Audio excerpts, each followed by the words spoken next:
It's Friday, April 12th. I'm Daniel Williams, field organizer and legislative specialist with Equality Texas, and we're recapping the 13th week of the 83rd Texas Legislature's regular session. With only 45 days to go, things are starting to move very, very quickly.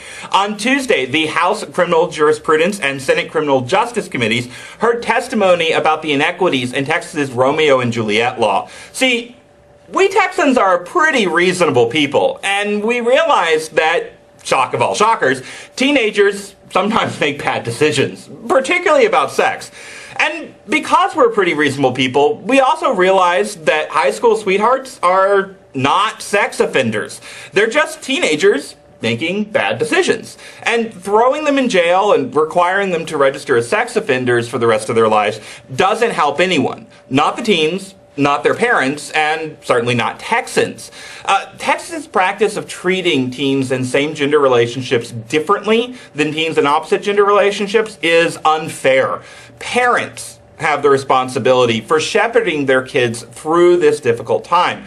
The state needs to butt out and let parents be parents. The Senate Criminal Justice Committee understood that, and under the direction of Chairman John Whitmire, who's also the author of the bill, promptly voted the bill out of committee. The House Committee is taking a little bit more time to mull it over, but we're confident that they'll understand that all teens should be treated equally under the law and vote the House bill out very soon. Thank you to Senator Whitmire and the House bill author, Representative Mary González, for their leadership. I'd also like to take a moment to thank Representative Garnet Coleman of Houston for his tireless work on this issue.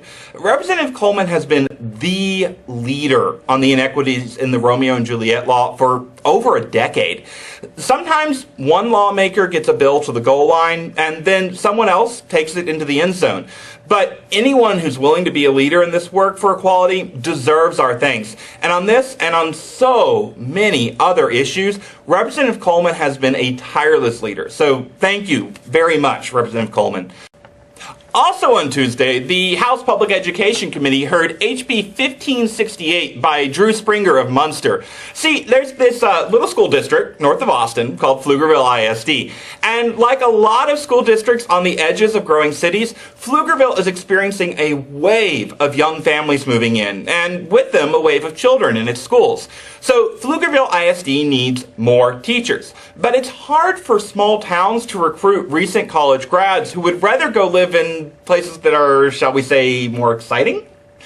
So Pflugerville ISD asked a committee of teacher and parents to come up with low and no-cost ideas for how to be more attractive to new teachers. And one of the ideas the committee came up with is to offer health insurance benefits to the unmarried partners of their staff, the same way that most major businesses do.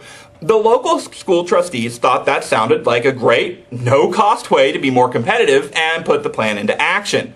But that locally made decision was just too much for Drew Springer, who lives 200 miles away in the Panhandle. See, Springer and his old pal, former State Representative Warren Chisum, didn't say a peep when the city of Dallas started offering partner benefits a decade ago. And they didn't seem to care when the cities of Fort Worth and Austin and San Antonio and El Paso started offering benefits.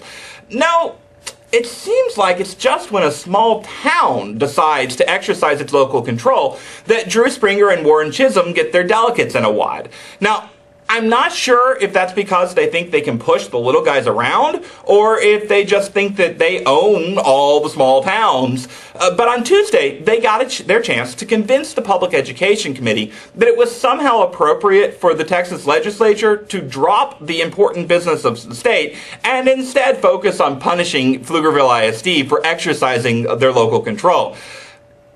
It did not go well. The committee clearly was having none of it. And I've got a tip for Drew Springer. Members of the legislature don't like being yelled at.